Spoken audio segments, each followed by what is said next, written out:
Yeah, well, it's definitely not a day-to-day diary. I mean, I didn't start the season out that period of 2007, so I started in Pakistan and went on to the end of Australia. I didn't start out with the intention of writing a diary, but just I kept things like a captain's diary that I had through notes and stuff that I had through the season, and a batting diary, and I used that really with some of the memories that I had of the moments and things to really put this diary together. And it just felt like the right time for me to sort of share the behind-the-scenes stories of myself and what's changed in my life, what's been successful, and also the process, what went into the successful period that we had away from the serious sort of interviews, press conferences that we do on a daily basis at the ground. So it was sort of my opportunity to share that story with the fans.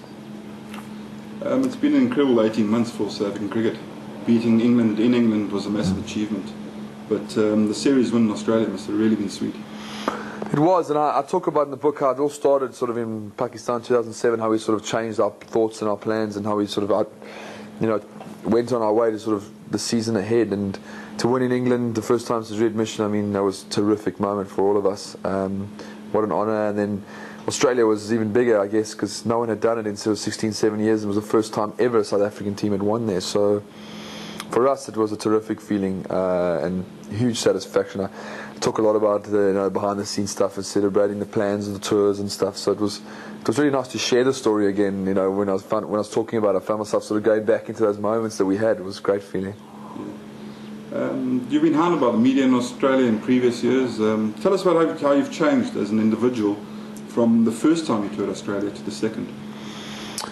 Look, I think the first time I was quite young, and you're always going to be tested, and I think you try too hard to be sort of a strong leader. You try and impose yourself too much, and I think it takes lots of getting used to sort of the public attention, how your life has been scrutinised since you were captain's 22 years old.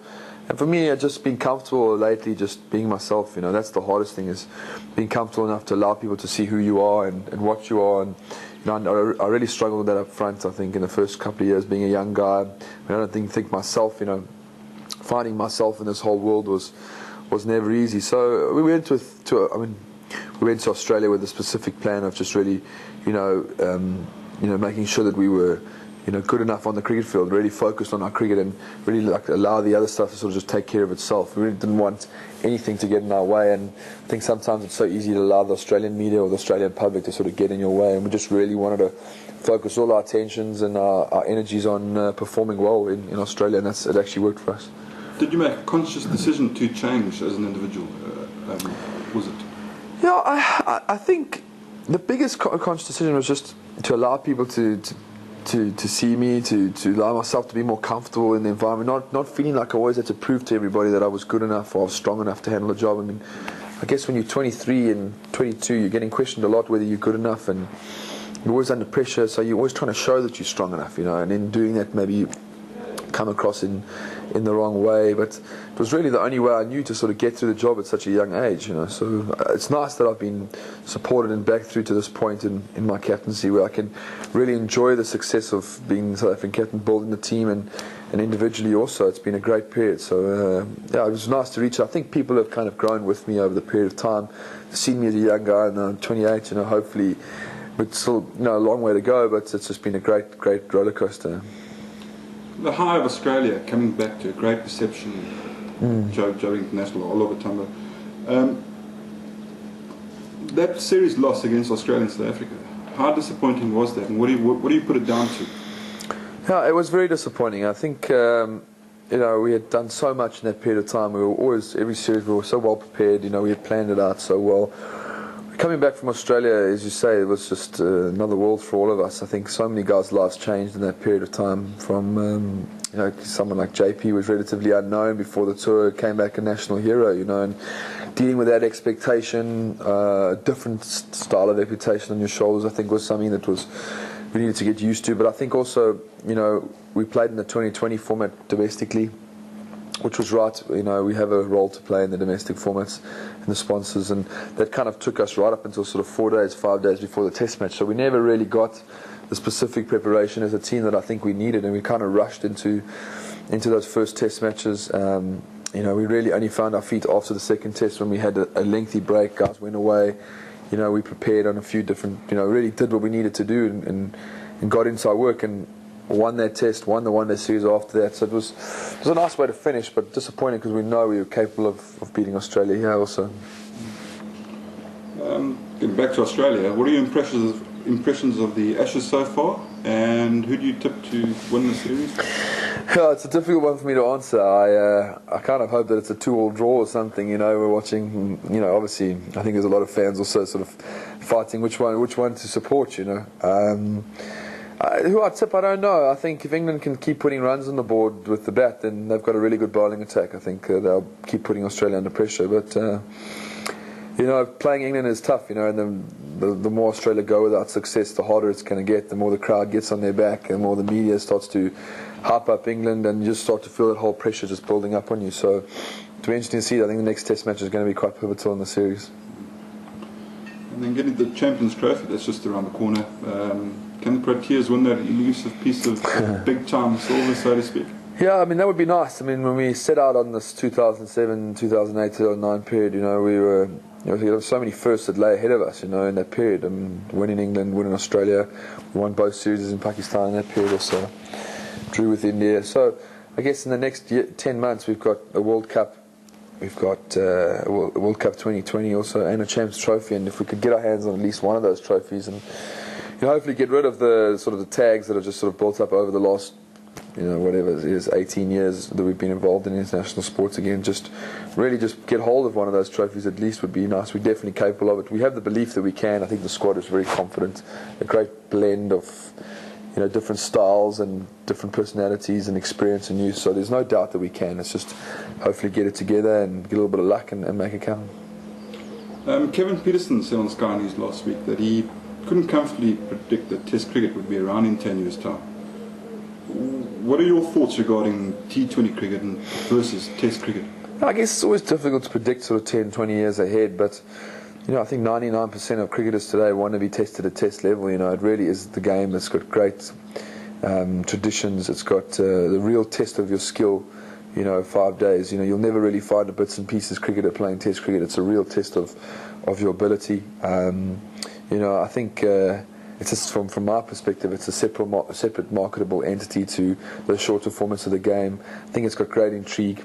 And we hope it's strong. I think 2020 has obviously been a huge asset for cricket financially and bringing a whole new fan base to the game and moving with modern times. But I think the game needs good direction, and it can only get that direction from the ICC and the head of the ICC, and they need to make well-informed, well-researched decisions and really give the game direction, stop all the speculation around and take it forward. And I think as long as cricket is competitive, everyone will turn out to watch. We played 6 Test matches against England, against Australia, 4 against England, and you'll see the same at the end of the year. You see the Ashes is competitive, people come watch. It's the intrigue of the game. So I think just as long as sport is competitive, people enjoy it. In a team environment, there are bound to be some colourful type characters. Can you perhaps share some few lighter experiences of the guys, with the naughty boys in the side? Well, I talk about a few of the pranks that went on tour in the book, and you get characters, and it's great. I think Hirsch is always a well-documented character, and someone like Abe is quite a prankster within the side, always messing around behind the scenes. JP's a great character, even though quite quiet.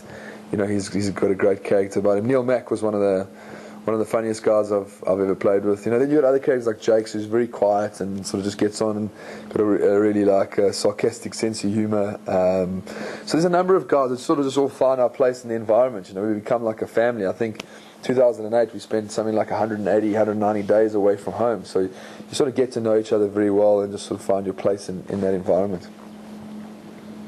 What lies in store for Graeme Smith once he's rattled up 30,000 first-class runs and broken all the batting records? Yeah, I don't know. I mean, obviously that'd be great. But there's a few challenges, I guess. Besides the teams you play against, or the different tournaments you're going to play. I'm trying to get myself as fit and healthy as possible to give myself the best chance to finish the career at the top, in the right levels, and something that I'd be proud of, I guess. Developing the next captain, I guess, is something that is getting closer and closer. I'd also like to just play as a batter one day in the side. I mean, my whole career I've been captain of South Africa. I'd like to just play as a batter towards the back end of my career, be a a good senior player, you know, and a good old senior pro, and just hopefully score lots of runs for South Africa. But we'll see what happens. You know, I have goals and things that I still want to achieve, and what I just want to do is give myself the best chance to do that. Gareth Cliff, of Idols fan, once described Port Elizabeth as being the armpit of Africa. Does it really stink? You guys enjoy coming to Port Elizabeth? We do. I mean, the weather's beautiful today. It's nice to. It's probably the best I've ever had in PE. With the wind's pretty low, but I love coming here. I mean, it's got a real great vibe. It's almost like, you know, the people here are really salt of the earth, like, you know, from the heart type people, and they really get in and support myself and the Proteas whenever we play here.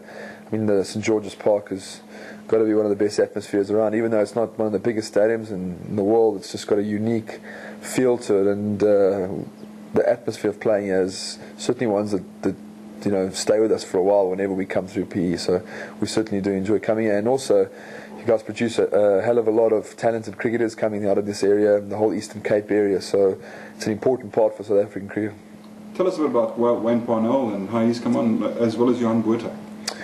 Yeah, both has obviously been great. I think the last year, you know, he's had some interesting challenges in his career. You know, he took over the captaincy and did extremely well when I got injured. I think his bowling in one-day cricket has really gone through the roof. I mean, he's become easier. He must be one of the most successful one-day bowlers, especially spinners at the moment.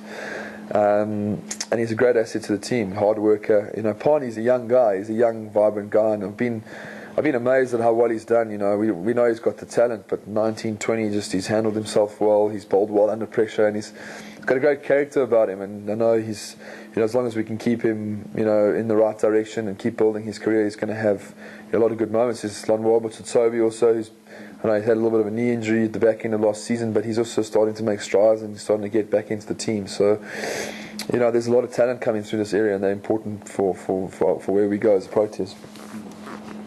And finally, what kind of legacy would you like to leave as South African captain once you're done? Yeah, look, I think the first couple of years there were a lot of great moments, a lot of tough moments, nothing really in between. But I think the last 2 to 3 years have really started to get my teeth into sort of a legacy. And I guess, you know, I want to leave the team in a better place than when I found it. That better structures around the team.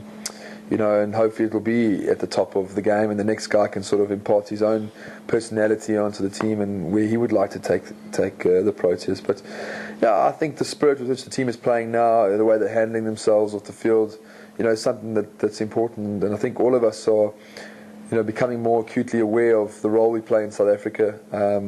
You know, how we can add value to people's lives and how the impact we have on people's lives. So I think just developing into a team that people are going to be proud of, and hopefully a successful team at that.